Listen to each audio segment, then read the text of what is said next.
In this episode, we are covering 3 things you can do to attract the ideal woman.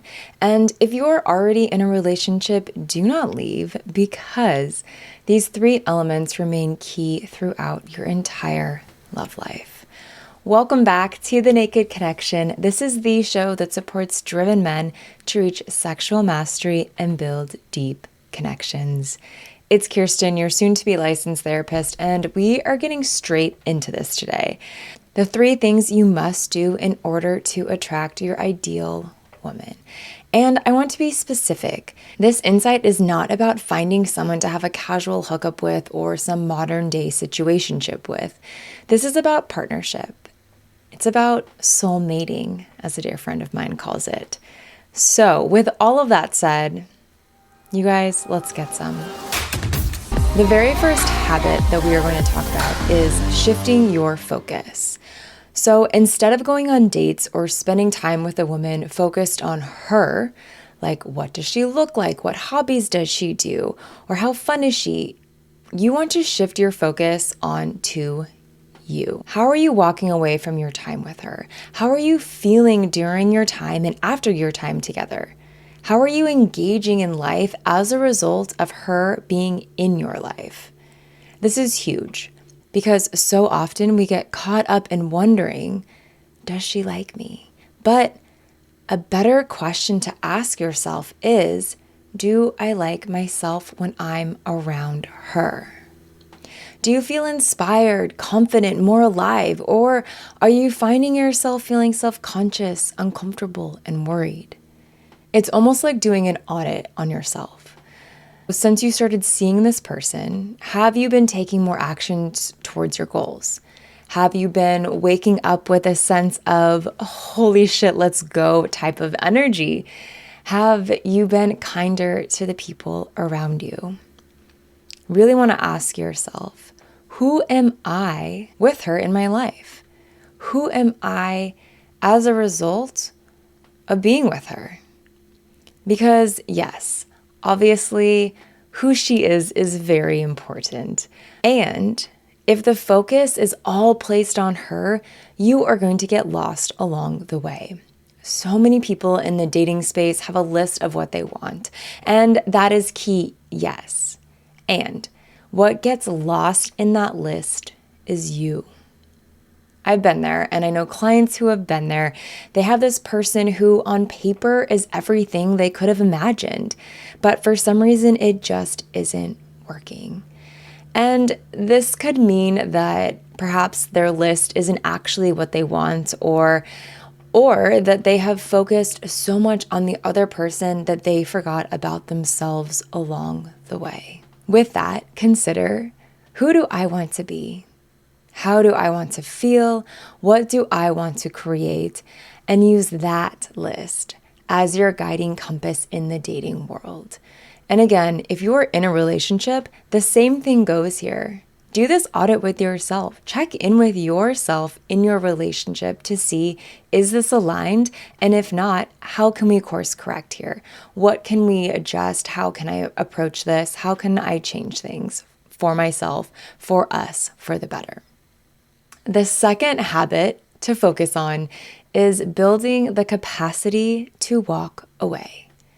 And you might be thinking, Kirsten, we're here talking about finding somebody, meeting somebody, building a relationship with somebody. Why are we talking about leaving?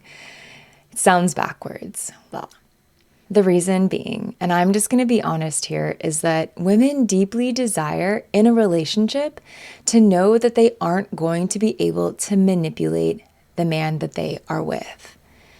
And this isn't necessarily some conscious thing, like women aren't out there master planning a manipulation tactic. Yes, some women do, I know, but we are assuming here that you are a bold man and you are looking for a valuable woman. So with that caveat said, women are often testing to see how influential you are, whether they know it or not. And so much of this can be looked at from a sense of survival, from a sense of looking at protecting themselves and their potential children. And if you have the power to say, no, I'm not interested in doing that, it is going to communicate to her that you are not willing to waver in who you are. Now, this isn't about abandoning compromise in a relationship. This is about knowing your values, your morals, and choosing to stick with them. A funny example that I can give to kind of give context to this. I have a friend who has been in a relationship for a number of years, and she is always trying to get her partner to go get his nails done with her. And he continues to always be an affirmative no. And yes, it's become a joke at this point, but it's really him practicing remaining aligned with where he wants to spend his time. Of course, he enjoys being with her, but that ask that she gives isn't something that he's really interested in doing. And he is being strong within himself by saying, no, I'm not interested in doing that. And yes, that's a silly example, but there are definitely more serious elements that fall into this. Let's say that your girl is doing something that really doesn't work for you.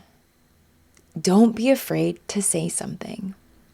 Years ago, I dated someone who I wasn't really available for, and I knew that he wanted a larger commitment from me, but he wasn't saying anything to stand up for what it was that he actually wanted.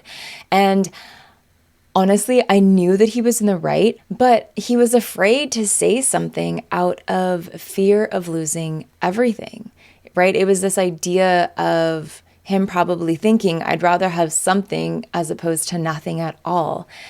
And that is not the mentality that I want for you. A few reasons why this is so important. When you can say no, it will support her in trusting your yeses more. She will know that because you are able to say no, that when you say yes to doing something that you truly deeply mean it, you're generating a deep level of trust for her, which is huge. It's so huge. And she knows, oh, this guy isn't going to let me get away with this. He is going to hold me to a higher standard. He's going to make sure that we are engaging with one another at a higher standard, which is super important. And finally, you are going to feel so much clearer and confident and aligned with yourself. And I will say this applies to women too. And think about it. If she is just saying yes, yes, yes to everything, you are probably going to wonder, does she actually want to do this with me? Does she actually want to come shoot hoops on a Sunday morning with me? And sometimes I've heard this referred to as dick sand, where a woman starts to melt into the world, into saying yes, going along with anything that a guy wants to do, and completely losing herself. And at some point, you probably would think or have thought, if you've been in this situation, that this is really unattractive. So this really goes both ways. Building the capacity to walk away from something that is not aligned with what you ultimately desire is huge. And this isn't about necessarily breaking up with someone or stopping seeing someone the moment something like this happens. It's about you sitting in what is true for you and saying, oh, I'm not comfortable with that behavior.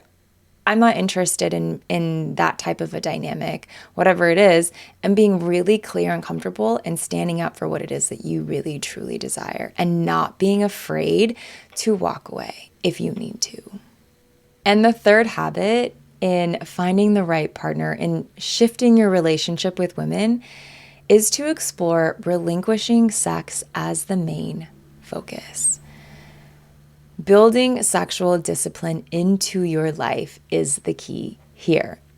If you are seeking out women specifically based on sexual compatibility or that crazy wild sex that you have together alone, that is likely going to lead to some major issues down the road. Now, let me be clear. This is not about having boring sex, about not feeling connected sexually.